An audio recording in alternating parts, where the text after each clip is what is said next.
கிரிவலம் அப்படின்னு சொன்னாலே நம்முடைய எல்லோருடைய நினைவுக்கு வரக்கூடியது திருவண்ணாமலை தாங்க. திருவண்ணாமலையில் கிரிவலம் போகக்கூடியவர்களுடைய எண்ணிக்கை நாளுக்கு நாள் அதிகரித்து கொண்டே வருது அப்படின்னு சொல்லலாங்க.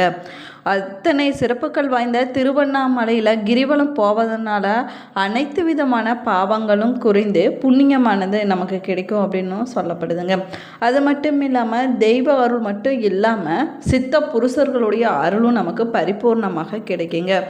அதே போல் இயற்கையோட ஆசீர்வாதமும் நம்மளால் பெற முடியுங்க. அனைத்து கிழமைகள் நாட்கள் திதிகளில் நேரங்களில் கிரிவலம் போகலாம் அப்படின்னாலும் கூட எந்த கிழமையில் எந்த நேரத்தில் திருவண்ணாமலையில் கிரிவலம் போனோம்னா என்ன மாதிரியான பலன்கள் கிடைக்கும் என்பதை பற்றி தாங்க இந்த பதிவில் நம்ம விரிவாக பார்க்க போகிறோம். வீடியோவை ஸ்கிப் பண்ணாமல் முழுசாக பாருங்கள்.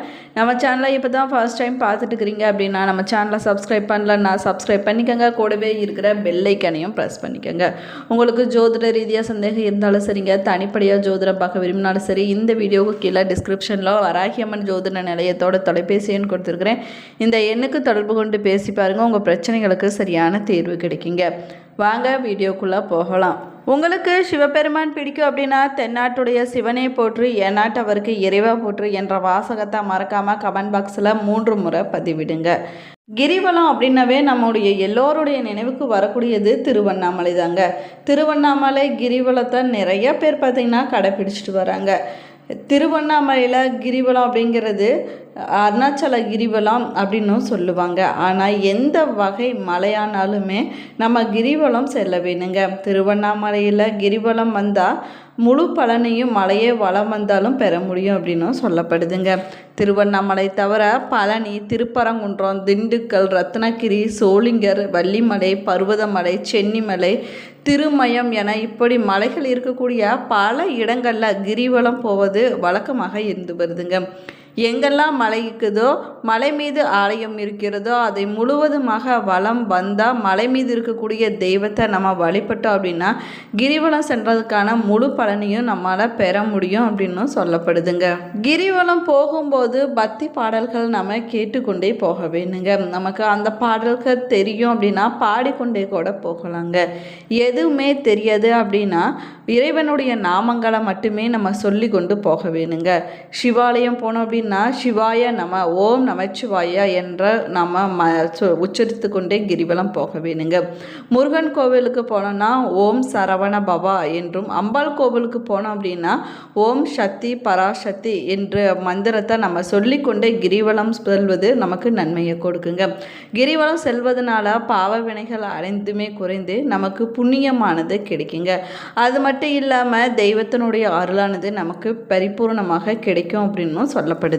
எந்த கிழமையில கிரிவலம் போனோம்னா அதற்கான பலன்கள் கிடைக்கும் அப்படின்னு பார்க்கலாம் வாங்க. ஞாயிற்றுக்கிழமை நாளில் நம்ம கிரிவலம் போனோம் அப்படின்னா சிவலோக பதவியானது கிடைக்குங்க. தீராத நோய் பிரச்சனைகள் கூட தீர்ந்து விடும் அப்படின்னும் சொல்லப்படுது. அதே போல் திங்கட்கிழமை நாளில் நம்ம கிரிவலம் போவதனால பாவ கணக்குகள் அனைத்துமே குறைந்து புண்ணிய கணக்குகளானது அதிகரிக்கும் அப்படின்னும் சொல்லப்படுதுங்க. செவ்வாய்க்கிழமை நாளில் நம்ம கிரிவலம் போவதனால கடன் பிரச்சனைகள் அனைத்துமே தீர்ந்து தீவினைகள் அனைத்துமே விலகி விடுங்க. வறுமை நிலையானது நீங்கி விடுங்க. சகல சம்பத்களும் நம்மளை தேடி வருங்க. அது மட்டும் இல்லாமல் இது வரைக்கும் இருந்துட்டு வந்தால் கர்ம வினைகள் அனைத்துமே விலகி விடுங்க. என்ன நினைத்து நம்ம கிரிவலம் போகிறோமோ அந்த காரியமானது உடனுக்குடனே நிறைவேறும் அப்படின்னும் சொல்லப்படுதுங்க. அதே போல் புதன்கிழமை நாளில் நம்ம கிரிவலம் போவதனால நம்ம செஞ்சுட்டு வரக்கூடிய தொழிலில் ஒரு நல்ல வளர்ச்சி ஏற்படுங்க. கலைகளில் ஒரு நல்ல மாற்றம் உண்டாகும், நல்ல வளர்ச்சி உண்டாகும், மோட்ச நிலையானது கிடைக்கும் அப்படின்னும் சொல்லப்படுது. வியாழக்கிழமை நாளில் நம்ம கிரிவலம் போவதனால குரு வருவாளானது பரிபூர்ணமாக கிடைக்குங்க. ஞான சக்தி கிடைக்குங்க. இந்த ஜென்மம் மட்டும் இல்லாமல் பல ஜென்ம குருக்களுடைய ஆசீர்வாதமானது நமக்கு பரிபூர்ணமாக கிடைக்கும் அப்படின்னும் சொல்லப்படுது. வெள்ளிக்கிழமை நாளில் நம்ம கிரிவலம் போவதனால செல்வ நலனானது நமக்கு கிடைக்குங்க. குழந்தை பேருவானது கிடைக்கும். வைகுண்ட பேரானது கிடைக்குங்க. வெள்ளிக்கிழமை நாளில் நம்ம கிரிவலம் போனோம்னா பிறவி பிணியானது நீங்கி விடுங்க. வியாபாரத்தில் இருந்து வந்த மந்த நிலையான நீங்கி உச்ச நிலைக்கு சென்று விடுவாங்க. நவகிரக தோஷங்களிலிருந்து விடுபட முடியும் அப்படின்னும் சொல்லப்படுதுங்க. அதே போல் நம்ம அஷ்டமி திதியில் கிரிவலம் போனோம்னா தீராத பிரச்சனைகள் அனைத்துமே தீர்ந்து விடுங்க. பிரம்ம முகூர்த்த நேரத்தில் நம்ம கிரிவலம் போவதனால நம்முடைய விருப்பங்கள் அனைத்துமே நிறைவேறும் அப்படின்னு சொல்லப்படுது. அதே போல் காலை மற்றும் மாலை நேரத்தில் நம்ம கிரிவலம் போனோம்னா தனம் தானியம் விருத்தியானது உண்டாகுங்க. இரவு இல்லைன்னா நள்ளிரவு நேரத்தில் நம்ம கிரிவலம் போவதனால அஷ்டம சித்திகளையும் நம்மளால் பெற முடியும் அப்படின்னும் சொல்லப்படுதுங்க. அமாவாசை நாளில் கிரிவலம் போவதனால அருளை வேண்டுவோருடைய அமாவாசையிலும் பொருளை வேண்டுபவங்க பௌர்ணமியிலும் கிரிவலம் போகலாங்க என்ற ஒரு வாக்கு இருக்குது. அதனால தான் சிவனுடைய அருளை மட்டும் பரிபூர்ணமாக பெற வேணும் அப்படின்னு நினைக்கக்கூடியவங்க அமாவாசை நாளில் கிரிவலம் போவது ரொம்பவே நல்லதுங்க. இப்படி செல்வதனால நினைத்த காரியங்கள் அனைத்துமே நிறைவேறுங்க. வெற்றியில் இருக்கக்கூடிய தடைகளானது நீங்கி விடுங்க. வெற்றியானது நமக்கு கிடைக்கும் அப்படின்னும் சொல்லப்படுதுங்க. அமாவாசையில் கிரிவலம் போவது ரொம்பவே சிறப்பானதாகும். அனைத்து விதமான நலன்களையும் பெற்று தரக்கூடியது பௌர்ணமி கிரிவலம் ஆகுங்க. எதை நினைத்து செல்கிறோமோ அந்த காரியமானது நிறைவேறுங்க. அத்தனை நலன்களையும் கொண்டது பௌர்ணமி கிரிவல வழிபாடு அப்படின்னு சொல்லப்படுது. வாழ்நாளில் ஒரு முறையாவது கிரிவலம் நம்ம போக வேணுங்க. வாய்ப்பு கிடைக்கக்கூடியவங்க மாதத்திற்கு ஒரு முறை கிரிவலம் சென்றுட்டு வருவது நன்மையை கொடுக்குங்க. வேண்டியது அனைத்துமே இறைவன் நிறைவேற்றி வைப்பார் அப்படின்னும் சொல்லப்படுது. அதே போல் வறுமையின் பிடியில் இருந்து மீண்டும் வாழ்க்கையில் மிக உயர்ந்த நிலைக்கு செல்லக்கூடியவங்க கிரிவல வழிபாட்டை மேற்கொள்வது ரொம்பவே நல்லது.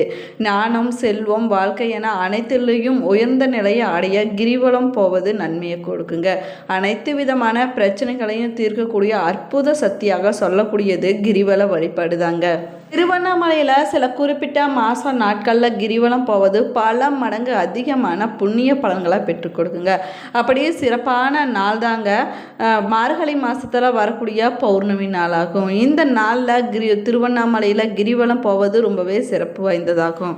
கார்த்திகை தீப திருநாள் அன்னைக்கு முழுநிலவு நாளில் சிவபக்தர்கள் பார்த்திங்கன்னா அண்ணாமலையே வலம் வருங்கிறாங்க. இதனை மலை வலம் வருதல் அப்படின்னு சொல்கிறாங்க. பக்தர்கள் வலம் வரக்கூடிய கிரிவல பாதைகள் 2 இருக்குதுங்க. திருவண்ணாமலையில் மலை வலம் வருகின்ற பாதையில் எண்ணற்ற சித்தர்களுடைய ஜீவ சமாதிகள் அமைஞ்சிருக்குது அப்படின்னு சொல்லப்படுது. அது பார்த்திங்கன்னா இடைக்காடகர், குகை நமச்சிவாயர், ரமண மகரிஷி ஆசிரமம், சேஷாஸ்திரி சுவாமிகள் ஆசிரமம், விசிறி சாமியார் ஆசிரமம், மூக்குப்பொடி சித்தர்கள் போன்ற சமாதிகளானது அமைஞ்சிருக்குதுங்க. எல்லா நாட்களுமே மலையை மக்கள் வலம் வராங்க அப்படின்னாலும் கூட முழு நிலவு நாளில் கிரிவலம் வருவது ரொம்பவே சிறப்பானதாகுங்க. இந்த மலையானது யுகங்களிலும் அழியாமல் இருப்பதாக சொல்லப்படுது. கிருதி யுகத்தில் அக்னி மலையாகவும், திரேத யுகத்தில் மாணிக்க மலையாகவும், தாரபார யுகத்தில் பொன்மலையாகவும், கலியுகத்தில் கல்மலையாகவும் மாறி இருப்பதாக சொல்லப்பட்டதுங்க. 8 திக்கிலுமே அஷ்டலிங்கங்கள் கொண்ட எக்கோண அமைப்பில் திருவண்ணாமலை நகரமானது அமைஞ்சிருக்குது. அஷ்டலிங்கங்கள் என்று சொல்லக்கூடியவை இந்திரலிங்கம், அக்னிலிங்கம், யமலிங்கம், நிருதிலிங்கம், வாயுலிங்கம், குபேரலிங்கம், வருணலிங்கம் மற்றும் ஈசானிய லிங்கம் ஆகுங்க. தேவாரத்தில் புகழ்பாடும் ஆதி அண்ணாமலை திருக்கோவில் மலை வள பாதையில் தான் அமைஞ்சிருக்குது. இந்த மலையின் சுற்றளவு 14 கிலோமீட்டர் தூரம் கொண்டதாகுங்க. இந்த மலையில் இன்றுமே பல சித்தர்கள் வாழ்ந்து வருவதாக சொல்லப்படுது. அவங்க புண்ணியம் செய்தவங்க கண்களுக்கு மட்டும்தான் அவ்வப்போது தெரிவாங்க அப்படின்னும் சொல்லப்படுதுங்க. மலையை வலம் வரும்போது மனிதர்கள் இடப்பக்கமாக தாங்க நடந்து வர வேணும். ஏன்னா மலையை ஒட்டி இருக்கக்கூடிய வலப்பக்கம் சித்தர்களும் யோகிகளும் தேவர்களும் வலம் வருவதாக ஐதீகமாக சொல்லப்படுது. கிரிவலம் செல்லும்போது பஞ்சராஷ்டிர நாமத்தையே நம்ம சொல்லி கொண்டு போக வேணுங்க. நமச்சிவாயா, சிவாய நம, ஓம் நமச்சிவாயா என்ற வாசகத்தை நம்ம சொல்லிக்கொண்டே போக வேணுங்க. இல்லைன்னா திருமுறைகளில் தேவாரம், திருவாசகத்தை நம்ம உச்சரித்து கொண்டே போக வேணுங்க. அதை தவிர நம்ம வேறு எதையுமே சிந்திக்கவோ பேசவோ கூடாதுங்க. கிரிவலம் போகும்போது நம்ம நிதானமாகத்தான் நடக்க வேணும். அவசரமாகவோ வேகமாகவோ மற்றவங்களை இடித்து கொண்டோ நம்ம போகக்கூடாதுங்க. திருவண்ணாமலை கோவிலானது 24 ஏக்கர் பரப்பில் அமைஞ்சிருக்கக்கூடிய திருக்கோவிலாகுங்க. 6 பிரகாரங்களையும் 9 ராஜகோபுரங்களையும் கொண்டதாகும். இந்த கோவில் மலை அடிவாரத்தில் இருப்பது ரொம்பவே சிறப்பானதாக சொல்லப்பட்டிருக்குது. இந்த சிவாலயத்தில் 142 சன்னதிகளானது அமைஞ்சிருக்குது. அது மட்டும் இல்லாமல் 22 பிள்ளையார்கள், 306 மண்டபங்களானது அமைஞ்சிருக்குது.